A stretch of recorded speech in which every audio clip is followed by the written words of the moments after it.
আসসালামু আলাইকুম। চলো আজকে শিখে আসি একটি কোষের ইম্পর্টেন্ট 5টি উপাদান সম্পর্কে।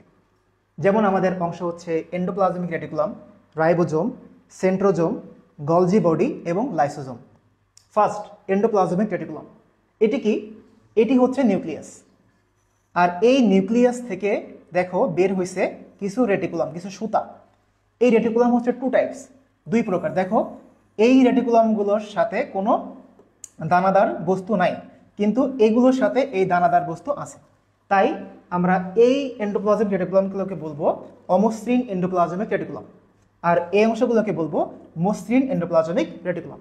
এগুলো কেন অমসৃণ আমরা সবাই জানি, এর সঙ্গে লাগানো থাকে রাইবোজোম। আর রাইবোজোমের ফাংশন যেহেতু প্রোটিন সিনথেসিস করা, প্রোটিন তৈরি করা, এজন্যে অমসৃণ এন্ডোপ্লাজমিক রেটিকুলামের কাজও প্রোটিন তৈরি করা। পক্ষান্তরে এই মসৃণ এন্ডোপ্লাজমিক রেটিকুলামের কাজ হচ্ছে তারা লিপিড সংশ্লেষণ করে। Then ribosome. What is ribosome? Ribosome is called the protein factory of a cell. রাইবোজোমের মেন কাজই হচ্ছে প্রোটিন তৈরি করা। এই রাইবোজোমকে আমরা দুই ভাগে ভাগ করতে পারি।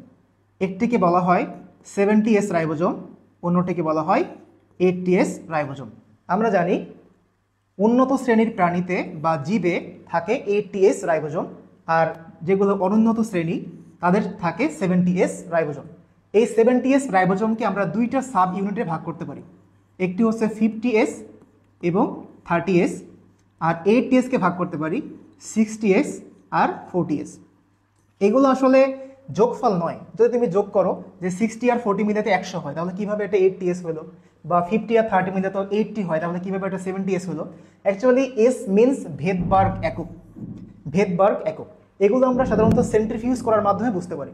যেমন 50S সাব ইউনিট এবং 30S সাব ইউনিট যদি আমরা সেন্ট্রিফিউজ করি তাহলে 70S রাইবোজোম তৈরি হয়। আচ্ছা, next topic, centrosome. What is centrosome? Centrosome is the combination of two substance. একটা হচ্ছে সেন্ট্রোস্ফিয়ার, একটা হচ্ছে সেন্ট্রিওল। সেন্ট্রোস্ফিয়ার মিনস এই যে তরল যে সাবস্টেন্সগুলো থাকে সেগুলোকে আমরা বলবো সেন্ট্রোস্ফিয়ার, আর এই যে দুইটা দণ্ডাকার জিনিস এটাকে আমরা বলবো সেন্ট্রিওল। এই সেন্ট্রোজোমের ফাংশন কি? সেন্ট্রোজোমের মেইন ফাংশনই হচ্ছে সেল ডিভিশন, অর্থাৎ কোষ বিভাজনে সাহায্য করা। আমরা সবাই জানি মাইটোসিসের প্রোমেটাফেজ যে দশাটা আছে, এই দশায় দুই দিক থেকে দুইটা অ্যাস্ট্রার রে নিঃসরিত হয়। ওই অ্যাস্ট্রার রে এসে একটি মাকুতন্তু তৈরি করে।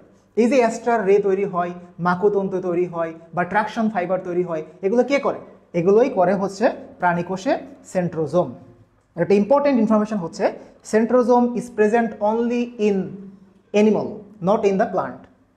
দেন Golgi body. What is Golgi body? Golgi body সম্পর্কে আমরা জাস্ট দুইটা জিনিস মনে রাখবো। একটি হচ্ছে গলজি বডিকে বলা হয় কোষের প্যাকেজিং কেন্দ্র, এবং অন্যটি হচ্ছে গলজি বডিকে বলা হয় কোষের ট্রাফিক পুলিশ। কেন এটাকে প্যাকেজিং কেন্দ্র বলা হয় একটু আগেই পড়ে আসছি। রাইবোজোমের ফাংশন কি? প্রোটিন সংশ্লেষণ করা। এই যে প্রোটিন, আমরা জানি আমাদের শরীরের প্রত্যেকটা কোষই হচ্ছে কি? প্রোটিন। আবার যে আমরা বিভিন্ন এনজাইমের কথা বলি, হরমোনের কথা বলি, এগুলো সবাই কি? এগুলো সবাই হচ্ছে প্রোটিন। তাহলে এই রাইবোজোম দিয়েই কিন্তু এনজাইম তৈরি হয়, হরমোন তৈরি হয়।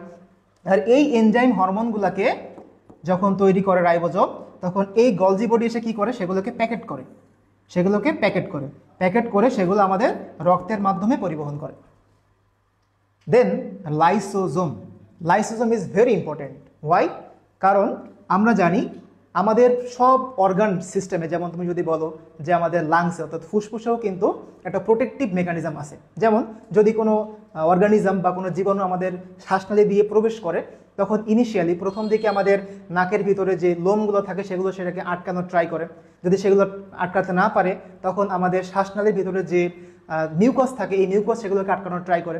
যদি তাও না পারে, ওগুলো যখন লাংসের ভিতরে অ্যালভিওলাসের ভিতরে যায়, তখন অ্যালভিওলার ম্যাক্রোফেজ সেটাকে ডিস্ট্রয় করে। ঠিক তেমনি প্রত্যেকটা সেলের ভিতরেও এই প্রোটেক্টিভ মেকানিজম হিসেবে থাকে লাইসোজোম।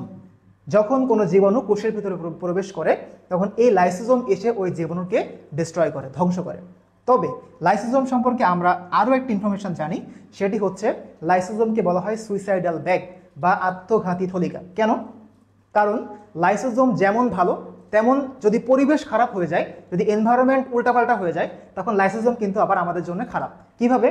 দেখো, এই যে লাইসোজোমের ভিতরে যে এনজাইমগুলো থাকে, যে ডাইজেস্টিভ এনজাইমগুলো থাকে এগুলো very dangerous for our cell, এই জন্য সেগুলোকে সুন্দর করে একটি প্যাকেটিং করে রাখা হয়েছে। কিন্তু যদি পরিবেশের একটা কোষের পরিবেশের কোনো ত্রুটি হয় বা ওই কোষের খাবারের অভাব হয়, তখন লাইসোজোম কি করে, তার এই প্রাচীরগুলোকে ডিস্ট্রয় করে, এই প্রাচীরগুলোকে সে ভেঙে ফেলে।